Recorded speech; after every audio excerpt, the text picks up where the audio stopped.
palagay natin, kasi itong taong ito, madaya ito eh. Si Tampered, nang kakatyan ng bahagi ng video mo, tapos i-out of context niya kung ano yung sinabi mo. Yan yung ginagawa niya kadalasan kay Munting Kaalaman eh. Yan, INC vlogger, tinig ng karunungan. Kung maalala ninyo, nagkasadugutan kami at si Kaburnok dahil siya ay kaanib sa Iglesia ni Cristo kay Felix Manalo.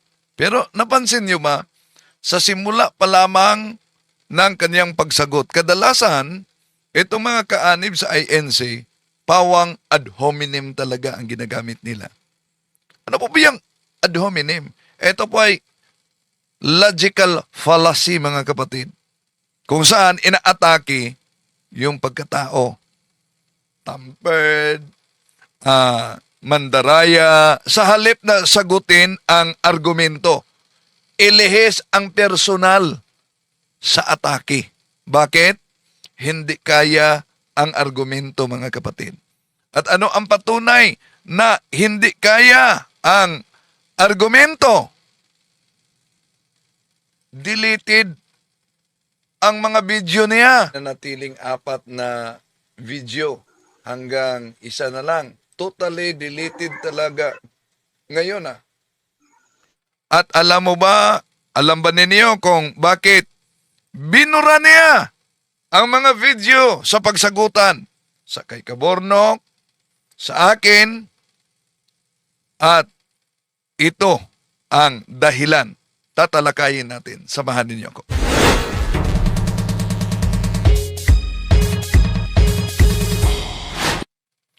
Kumusta? Welcome muli. Itong inyong lingkod, Wendell Talimong, makasama ninyo sa pagkakataong ito. At malapit na si Kabornok Factbusters PH maging 1,000 subscribers, mga kapatid. Matapos nahack ang kanyang channel, Factbusters PH, binura ng hacker dahil talagang natatakot sila sa mga argumento ni Kabornok. Kaya may bagong channel si Kabornok. Inaanyayahan natin ang ating mga suking taga-subaybay na mag-subscribe na sa link dito. At ang pangalawang channel din natin, nasa link dito, Pananampalataya at Katweran. Inaanyayahan natin ang ating mga suking taga-subaybay. Huwag kalimutang pindutin ang like sa ating live at huwag din kalimutang mag-subscribe at pindutin ang bell button para updated kayo, mag-comment at i-share ninyo. Makatulong kayo sa ating evangelization, mga kapatid. Kung ito'y i-share ninyo sa mga kapatid natin, mga Katoliko, para alam nila ang ganitong mga argumento sa kaibayo natin sa pananampalataya, lalo na sa Iglesia ni Cristo, no? Na gumagamit sa mga aklat Katoliko para pag-chap-chapin at mawala sa konteksto. So kung napansin ninyo, sa pagsagutan nitong tinig ng karunungan, meron talagang tinig. Pero iwan ko kung asan ang karunungan dito. Bakit? Imagine nang ginamit natin ang terminong division minister dahil hinahanap kasi nila yung salitang Santo Papa sa Biblia at di paniniwalaan pag di mabasa sa Biblia. Hinanap natin, asan ba yung division minister sa Biblia? Ba't may division minister kayo? Nakakatawa naman yung response. Bakit? Dahil ang salitang division minister daw, wala yan sa Iglesia ni Cristo. Totoo bang wala sa Iglesia ni Cristo? Kung totoong wala sa Iglesia ni Cristo, ang tanong, bakit nakasulat sa inyong Pasugo Magazine? Kung nakasulat sa inyong Pasugo Magazine, edi Ibig sabihin, kayo ang walang alam sa nakasulat sa Pasugo Magazine. Tingnan niyo sa sagutan namin. Pero binura na ito na video. Meron lang kami na mga uploaded video nila kahit binura na. Meron kayong division minister. Division Dahil minister. hinahanap nila ang salitang Papa sa saan mo naman Biblia, nakuha gusto na yan? letra por letra. Saan mo nakuha yung division Ibalik minister? natin sa kanila. Yung division minister. Saan mabasa sa Biblia ang salitang division minister? Kung sinasabi nila na nakatala talaga. Si Felix Manalo, anghel. May mabasa ba sa Biblia na anghel si Felix Manalo? May ganun. Ang una ko naman tanong, saan mo naman napulot yung terminong division minister? Ano? Alam ko yung tinutukoy mo pero hindi Alam niya daw, tama ba? Alam niya ang tinutukoy. Kung walang division minister sa inyo, ba't alam mo ang tinutukoy ko? Pero hindi daw umano, ganon ang tawag. Di silipin natin ang Pasugo Magazine nila. Ito, Pasugo Magazine nila, nag-compose sa The Church Council. At itong Church Council, yun ang Economic Council of the Church of Christ. Ano ang nag-compose? Executive Minister as Presiding Officer, General Evangelist, Division Ministers. Yan. Sa Pasugo Magazine, pagkatapos, tawa-tawanan lang na walang Division Minister. Meron kayong Division Minister. division minister. Mamaya tatalakayin natin yan mga kapatid. And then, sa mga suki nating taga-subaybay, kung maaari, ilagay ninyo kung saan kayo nagsubaybay ngayon para malaman natin kung saan nakaamot itong ating talakayan mga kapatid. So pakilagay na lang kung saan kayo nakabase habang nanonood nito. At i-forward ninyo itong video na ito dahil balikan natin. Grabe, matindi, ad hominem talaga.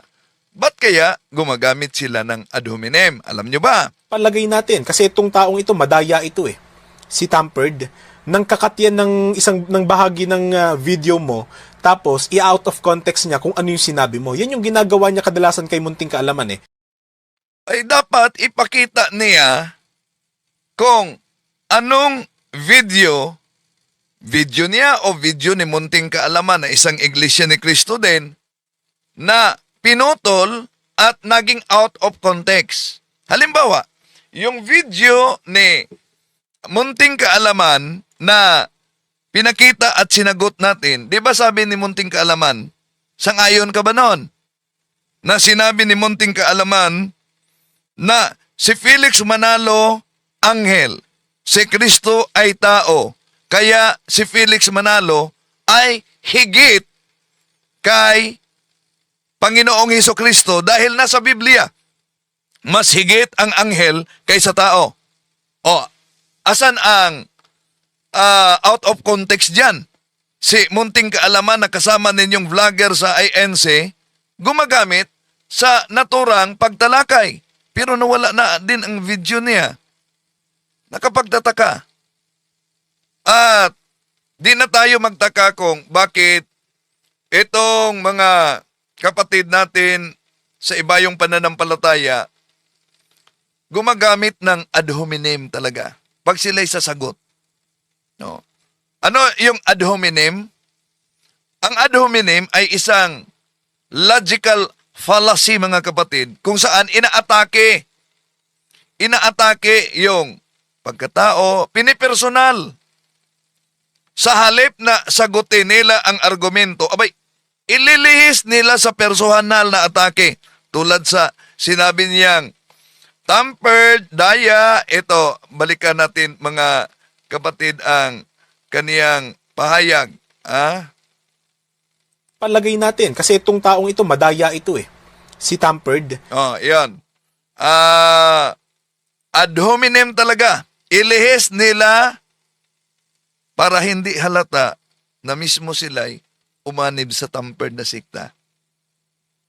Kaya ang tanong, bakit kadalasan, kahit na si munting kaalaman, gumagamit niya, sabi niya, wala naman siyang ipinakita, dami daw nag-comment, mas magaling daw umano siya magpaliwanag kaysa akin. Pero ang tanong, bakit nawala yung video din? Kaugnay sa sagutan natin. So, bakit ginawa nila itong tinatawag na ad hominem, mga kapatid? Dahil wala silang sapat na sagot sa argumento. Wala silang sapat na sagot sa argumento. Balikan natin. Yung sinabing walang division minister sa INC. Oh, meron kayong division minister. Division Dahil minister. hinahanap nila ang salitang papa sa Saan mo naman Biblia, nakuha gusto na yan? letra por letra. Saan mo nakuha yung division Ibalik minister? natin sa kanila. Yung division minister. Imagine, pinagtatawanan pa niya, saan daw umano nakuha ang division minister? Di mo ba alam itong Pasugong Magazine na ito? Ito, Pasugong Magazine nila, nag-compose sa The Church Council. At itong Church Council, yun ang Economic Council of the Church of Christ. Ano ang nag-compose? Executive Minister as Presiding Officer, General Evangelist, Division Ministers. Oh, yan. Division Ministers. Pagkatapos sabihin, asan nyo nakuha yung Division Minister? At tatalakayan natin, bakit ba pinasinungalingan kahit na-publish sa kanilang pasugo? Balikan muna natin. Kadalasan mapansin natin gumagamit sila ng ad hominem, mga kapatid, isang logical fallacy. Dahil, bakit ginawa nila yan? Walang sapat na sagot sa argumento. Kapag malakas ang ebidensya, lalo na yung pinakita natin na nasa kanilang Pasugo Magazine, pinagtatawanan pa, wala daw silang division minister na nasa Iglesia ni Cristo. Oh. So, napakalakas na ebidensya, Pasugo Magazine nila mismo ang nagbuking sa kanila.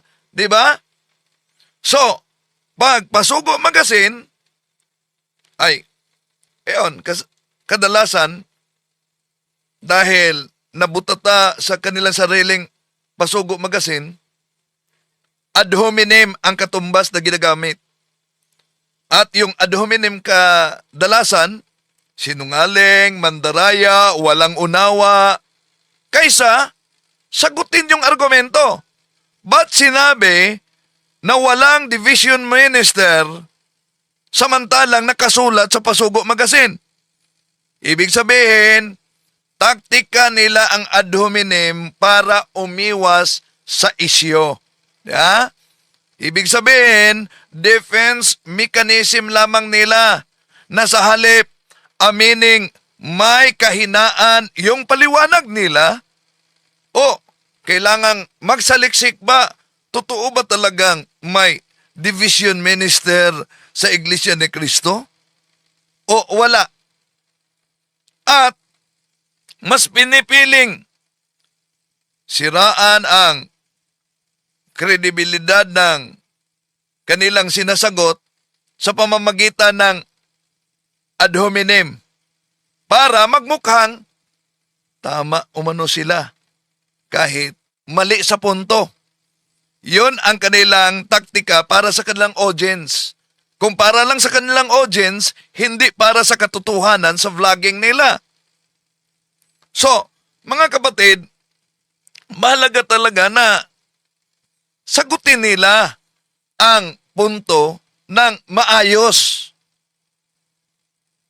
Hindi gumagamit na lang ng ad hominem. Dahil yung makita natin kahit na si isang INC vlogger, di ba? Ad hominem din ang ginamit niya sa akin. At hindi umano ako dapat katiwalaan at paniwalaan dahil mandaraya ako. At para lang huminto sa pagsagot sa kanya, magkaano ba umano ang halaga ko na dapat hihingin dahil padalahan niya ako. So, magiging nakasanayan na estilo ng tinatawag na polemics. sa ilang INC vloggers, mga kapatid. Tao ang pinupuntarya dahil nahirapan sila sa argumento. Kaya kadalasan rinig natin, gawa-gawa lang ng tao ang Katoliko, impluensya ng demonyo, tradisyon lang ng tao. Alam nyo, yung estilo na yan po ay rhetorical style, hindi yon academic reasoning, mga kapatid. Ngayon, puntahan natin, kung mahina sa video niya, mahina ang argumento, walang kalatoy-latoy daw ang argumento ko. Ang nakapagtataka, kung mahina ang argumento ko, bakit deleted ang lahat na video niya? Nanatiling 4 na video hanggang isa na lang. Totally deleted talaga. Ngayon ang lahat ng mga video sa tinig na karunungan. See? Deleted. At ano ba ang posibleng dahilan kung ang mga video sa sagutan, mga kapatid, ay biglang binura? Alam nyo? Ito lang, posibleng dahilan kung bakit biglang dinidelete ang mga video sa sagutan. Posible, malaking reason, dahilan kung bakit binura, umiwas sa accountability.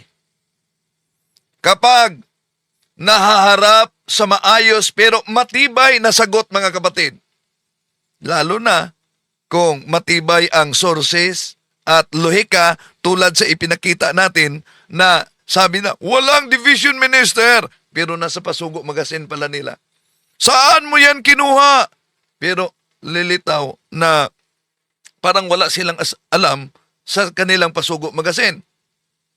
So, kaya, dahil napagtanto nila na mas matibay ang argumento at mas mahina ang kanilang argumento, mas pinipili na lang burahin, i-delete yung kanilang video kaysa harapin ang argumento at itatama yung mali.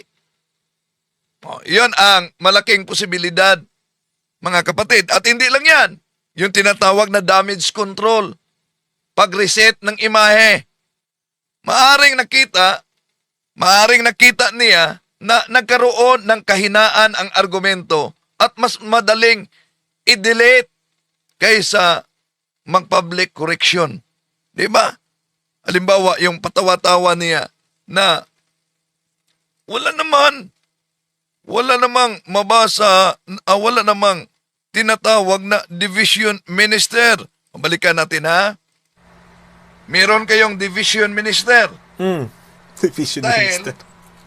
hinahanap nila ang salitang Papa sa saan mo naman Biblia, nakuha gusto na yan? letra por letra. Yan. So, eto'y napakahina na argumento. Patawa-tawanan lang ang terminong division minister sa INC. Saan nakuha? Di ba alam?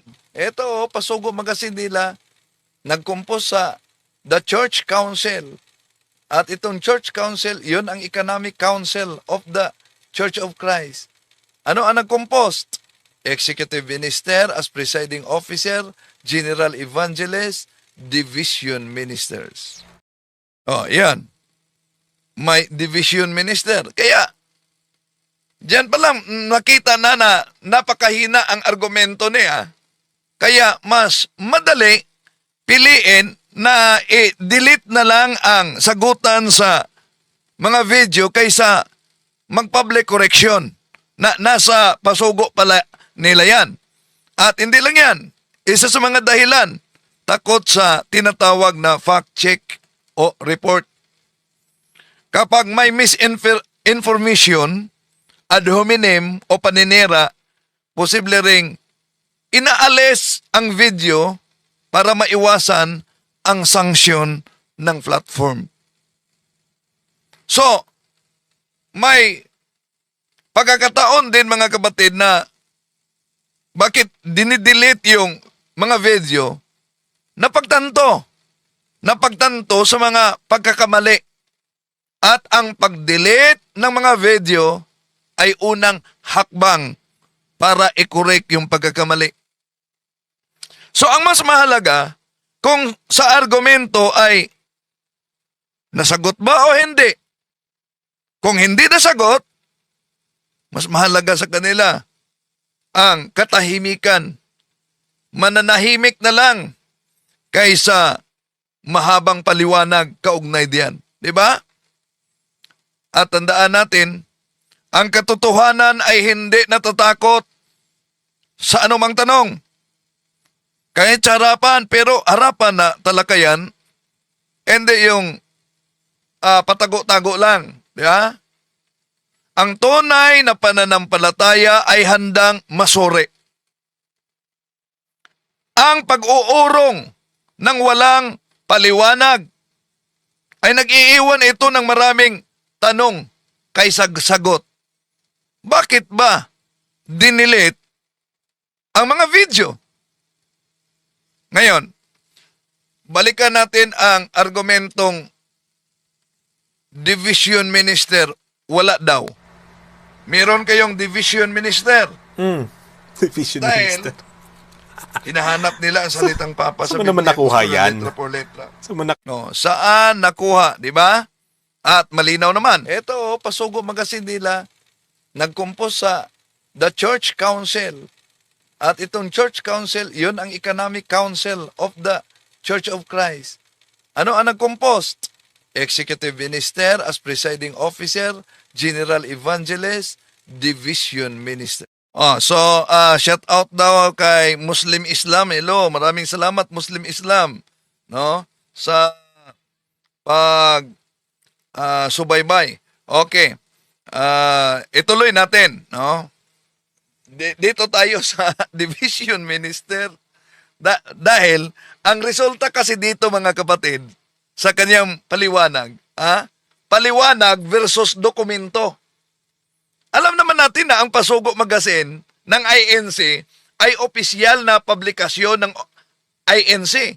So kung makita natin ang actual na issue o pitch sa mga kapatid at pahina sa Pasugo Magazine na may nakasulat na Division Minister o sino ngayon ang nabutata. Ito, Pasugo Magazine nila, nagkumpos sa The Church Council. At itong Church Council, yun ang Economic Council of the Church of Christ. Ano ang nagkumpos? Executive Minister as Presiding Officer, General Evangelist, Division Ministers. Yan. Napakalinaw sa pahayag sa kanilang Pasugo Magazine. Mas mabigat ito na ebidensya yung nakasulat kaysa salitang binabawi o binabago sa kasalukuyan na sabihing wala namang division minister sa INC. Saan nyo ba yan nakuha? Yun ang tinatawag dokumento versus paliwanag. Ang Pasugo ay opisyal na publikasyon ng INC. Mabigat ito na ebidensya na nakasulat. Kaya, yun ba ang dahilan kung bakit binura ang lahat ng mga video sa channel niya? Magkaproblema talaga sa tinatawag na selective denial, mga kapatid. Kapag pinasinungalingan yung isang termino, tulad ng terminong division minister, malaking problema yan. Bakit? Kung mali ang terminong division minister at hindi totoong gumagamit ang Iglesia ni Cristo at wala ito sa Iglesia ni Cristo, ang tanong, bakit nakasulat na ilathala sa Pasugo Magazine na ipinakita natin sa inyo? Ibig sabihin, may dalawang posibilidad lang, mga kapatid. Ano yung posibilidad na yan? Una, mali ang terminong division minister. Pero, pinayagang ilimbag ng sentral dahil nakasulat sa kanilang Pasugo. Pangalawa, tama ang nakasulat noon. Pero, malaking posibilidad na binabago na nila ngayon ang posisyon.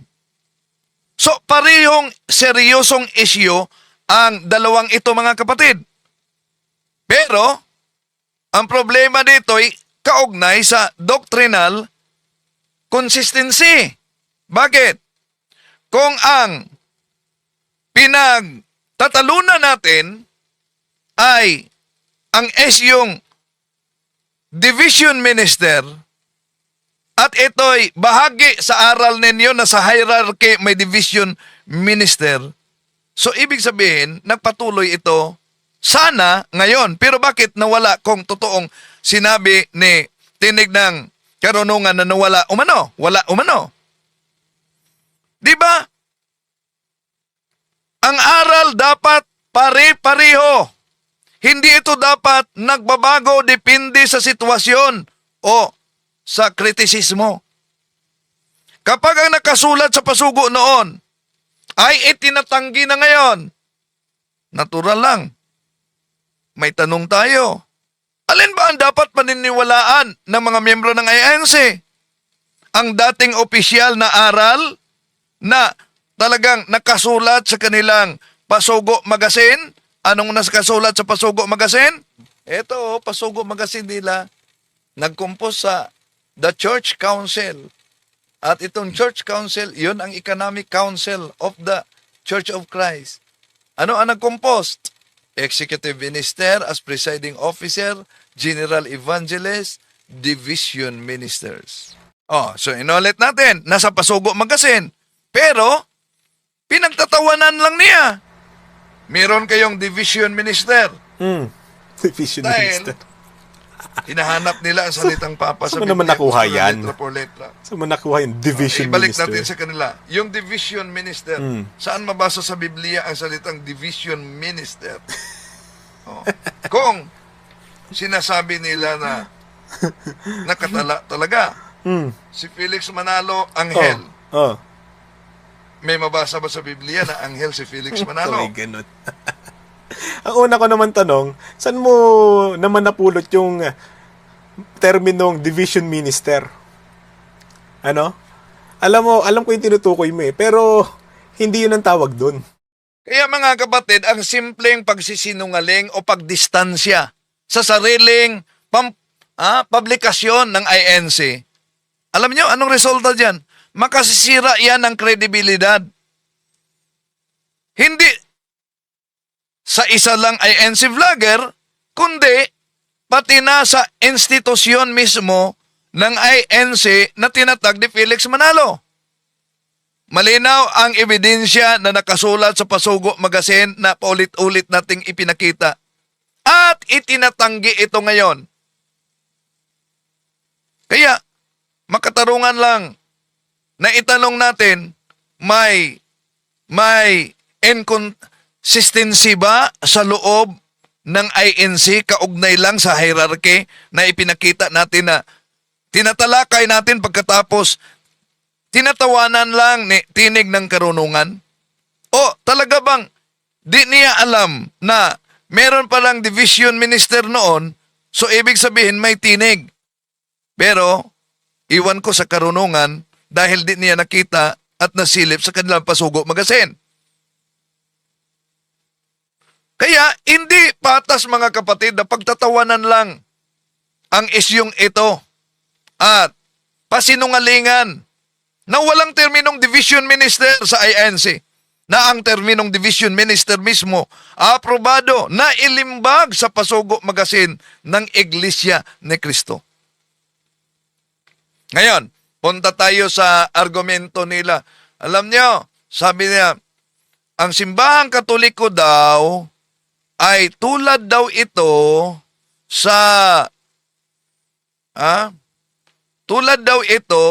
sa jeepney na naasimbol. Ito mga kapatid. Palagay natin, kasi itong taong ito, madaya ito si Tampered, nang kakatyan ng bahagi ng video mo, tapos i-out of context niya kung ano yung sinabi mo. Yan yung ginagawa niya kadalasan kay Munting Kaalaman Pero liliwanagin namin, ipalagay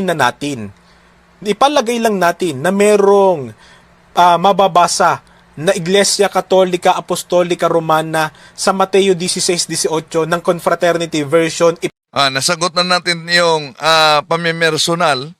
Ngayon, dito naman tayo sa tinatawag na Santa Iglesia Apostolica Katolika dahil di nila matanggap na may isang salin na nabasa natin yan.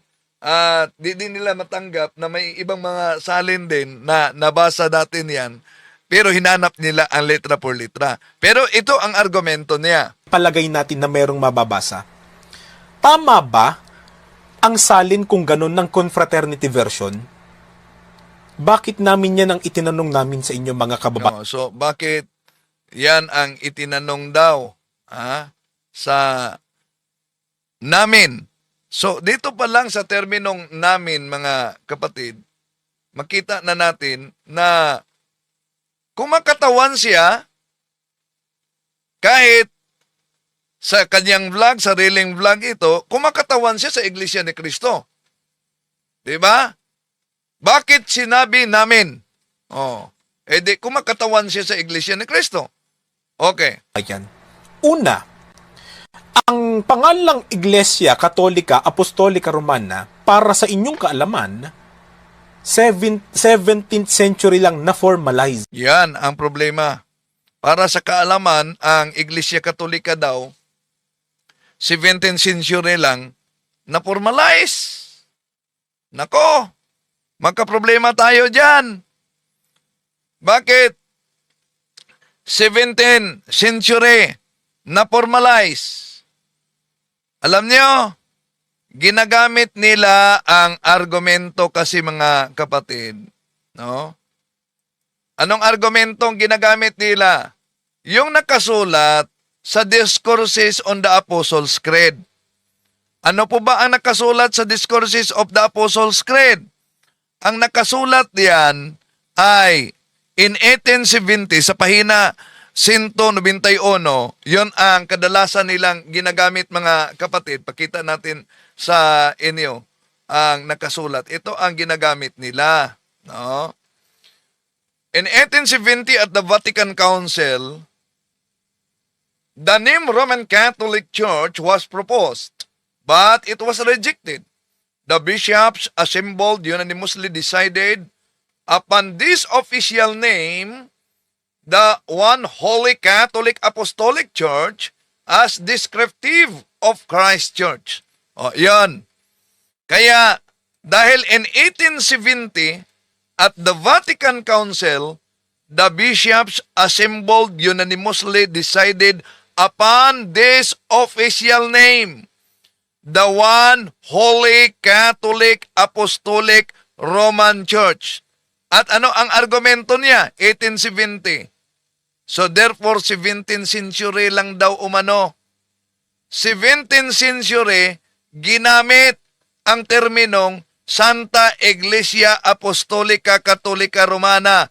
Bakit 17th century? Dahil sa aklat in 1870 at the Vatican Council, the bishops assembled unanimously decided. Tanong! Kaya nga, siguradong isa ito sa dahilan kung bakit binura mga kapatid. Bakit? Yun bang 1870? 17th century ba yan? Ano sa palagay ninyo? Para yatang history at tinatawag salungat sa history, salungat pa sa calculation ng mathematics. Mathematics. Ano sa palagay niyo?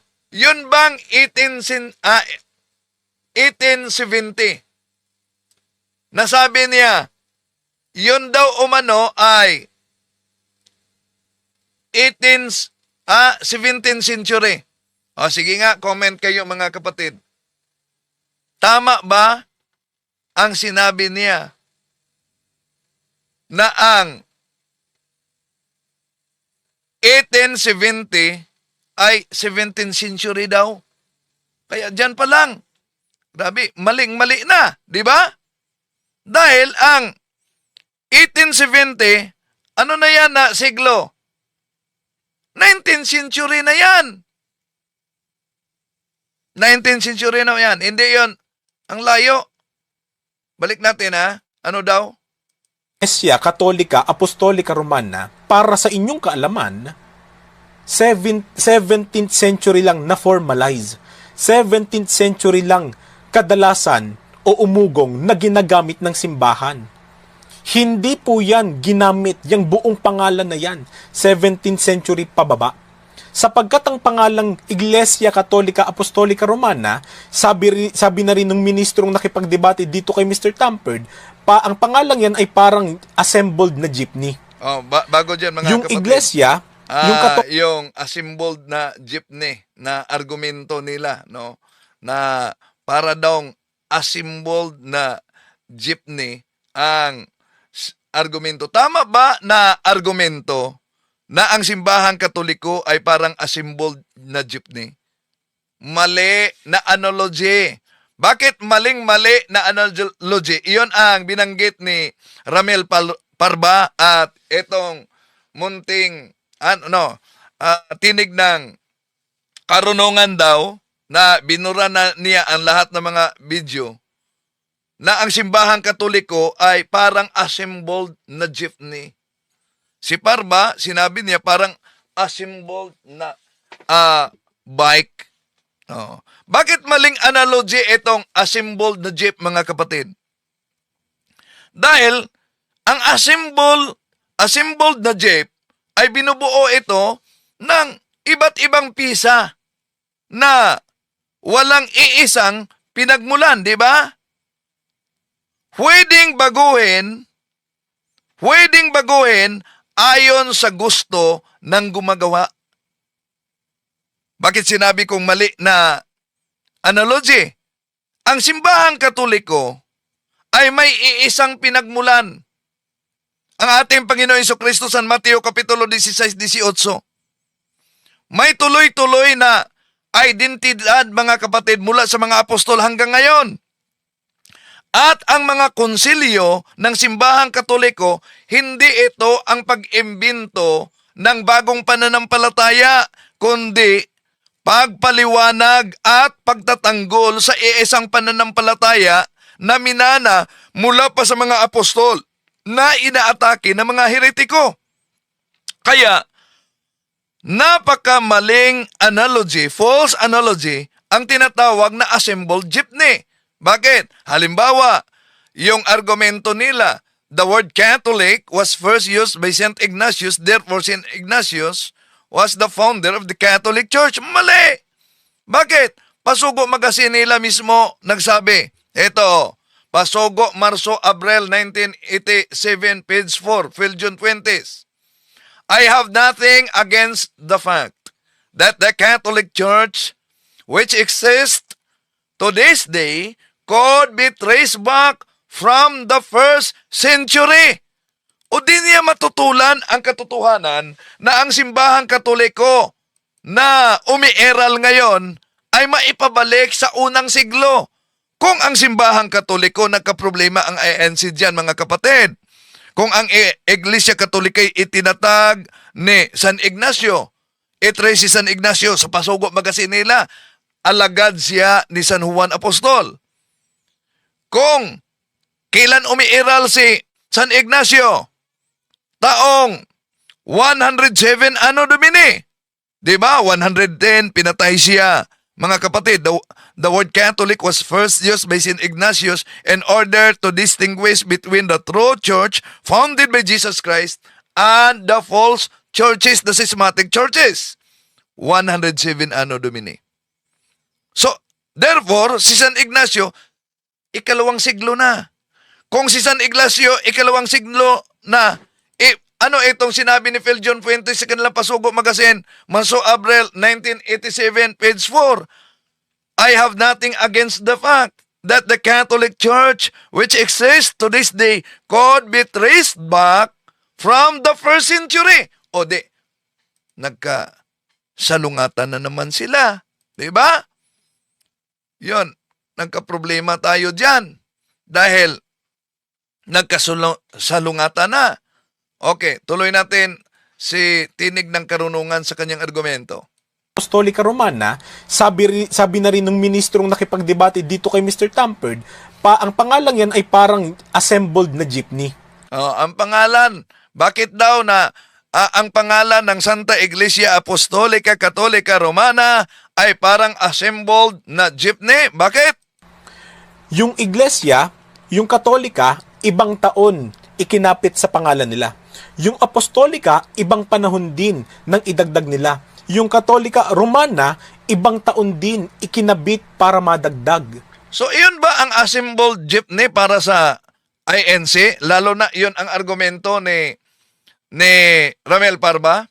Pag mag-assemble ka ba ng jeepney, ang mga pisa, iba't ibang taon, idadagdag sa naturang sasakyan? Ganon ba? Mali na argumento, mga kapatid. Ano ba talaga ang papel ng konsilyo ng simbahan? Tandaan ninyo, ang simbahang katoliko, mga kapatid, nauna na ang konsilyo bago pa nabuo ang Biblia. Sa Jerusalem Council, year 50, Anno Domini, mabasa yan sa Gawa Kapitulo 15, mga kapatid. So, balikan natin. Ano ba ang papel ng konsilyo? Ang konsilyo ay hindi naglikha ng bagong aral. Ulitin ko, ang konsilyo ay hindi naglikha ng bagong aral.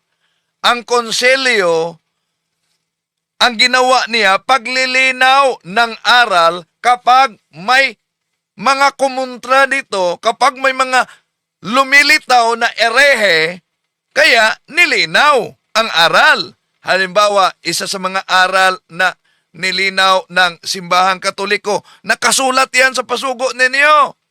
Anong aral na nilinaw sa konsilyo nakasulat sa pasugo magazine? Ito, di nyo ba yan alam?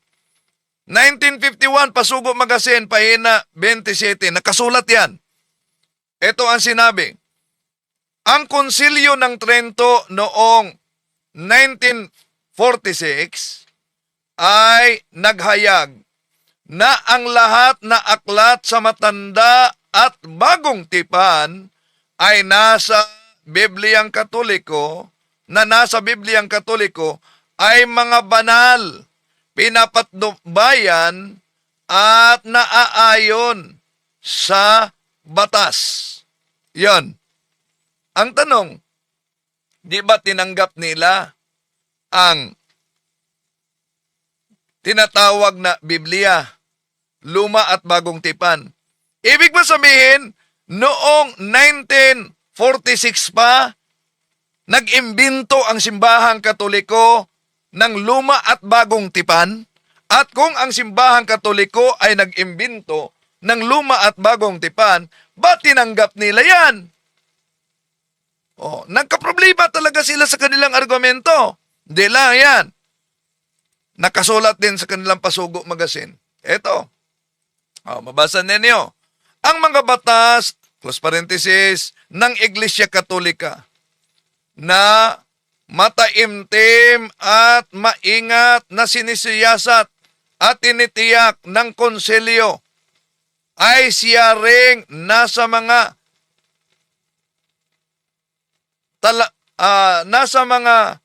talaan ng mga banal na aklat na inihayag ng mga konsilyo ng Florencia noong taong 1441, Cartago noong taong 397, Hippo noong taong 393, Laodicea noong taong 363, at ng mga Papa Inocencio noong taong 401, Hormidas noong taong 514, 523, Gelasius noong taong 492, 496, at ng Papa Damaso noong taong 366, 384. Nasa Pasugo Magazine nila yan, mga kapatid. No? So, ibig ba sabihin, ang simbahang katoliko nag-imbento, nag-asimbol ng Bible dahil sa konsilyo na yan. Kaya maling unawa. Katulad lang ito, mga kapatid, para maunawaan ninyo Ang deklarasyon ng konsilyo sa simbahang katoliko, katulad ito sa hukuman. Ang hukuman, hindi yan gumagawa ng bagong batas tuwing may desisyon. Ina-apply at nililinaw lang ang umiiral na batas. Ganon ang deklarasyon ng simbahang katoliko. Kaya, yung sinabi nila na imbento lang ng konsilyo, therefore, parang jeepney daw, mali na analogy. Bakit? Kung susundin natin mga mahal na kapatid ang lohika ng INC, ng mga ministro at mga ngaral, babalik sa kanila ang argumento. Kung sasabihin nilang, hindi pwedeng totoo ang Santa Iglesia Apostolika Katolika Romana dahil idiniklara lang yan ng konsilyo sa iba't ibang panahon, parang a symbol jeepney. So, kung yun ang kanilang argumento, dahil hindi nila matanggap ang pag-develop sa doktrina, hierarchy, sa paglipas ng panahon, lalabas na hindi pwedeng gagamit ang INC ng salitang Bible. Di dapat sila. Bakit? Dahil ang salitang Bible, idineklara yan ng simbahang katoliko. Dapat, hindi din sila gagamit ng chapters and verses sa Bible. Bakit? Idineklara yan ng simbahang katoliko. Dapat, hindi sila gagamit ng Bible canon. Bakit? Idineklara na ng simbahang katoliko. At dapat hindi sila gagamit ng New Testament. Bakit? Dahil ang New Testament, idineklara yan ng simbahang katoliko. At dapat hindi sila susunod ng kalendaryo. Bakit? Dahil ang kalendaryo, Gregorian calendar, idineklara yan ng simbahang katoliko. Dapat hindi sila gagamit na ang Sunday ay Domingo. Dahil ang Sunday, mula sa salitang Latin, dies solis, binago yan ng simbahan na dies dominica. Sa Spanish, Domingo. Sa English, Lord's Day. So nagkaproblema talaga ang INC. Di ba? Kaya, itong tinatalakay natin mga kapatid, Bible chapters, verses, Bible canon, New Testament, kalendaryo, yo'y kabilang sa development ng simbahan sa kasaysayan. Kaya hindi tama ang pahayag ng INC na ang simbahang katoliko ay assembled tulad ng jeepney. Ang simbahang katolika ay hindi na assembled, kundi itinatag ito ng ating Panginoon Jesucristo. Nasa pasugo ninyo, the Church of Christ has thoroughly become the Catholic Church. Itinatag ng ating Panginoon Jesucristo, ipinasa ng mga apostol, at nanatili, at ang lahat ng mga aral nilinaw sa pamamagitan ng konsilyo. Iisa ang pananampalataya mula noon hanggang ngayon. Yun ang katunayan mga kapatid. No?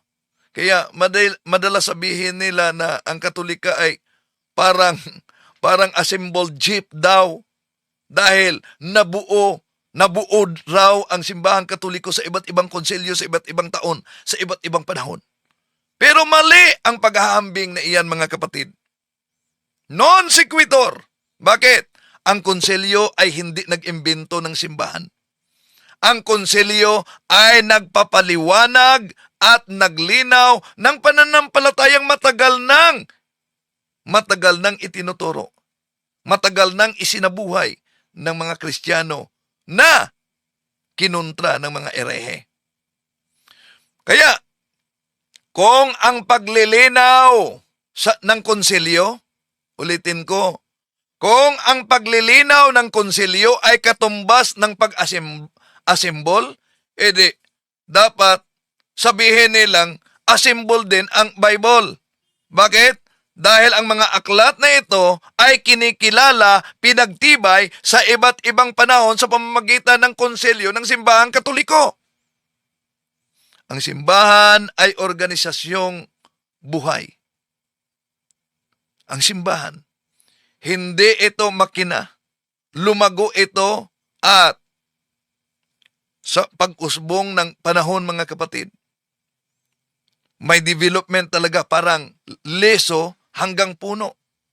Pero isa lang ang pinagmulan, ang ating Panginoon Jesucristo. Ang ating Panginoon Jesucristo at ang mga apostol. Kaya ang assembled jeep na analogy ay false analogy ng INC. Nakakatawag pansin, pero walang pundasyon sa kasaysayan at sa lohika. Maraming salamat sa inyong pagsubaybay. Itong inyong lingkod, Brad Windel Talibong. Hanggang sa muli. I am Catholic, I am alive, I am the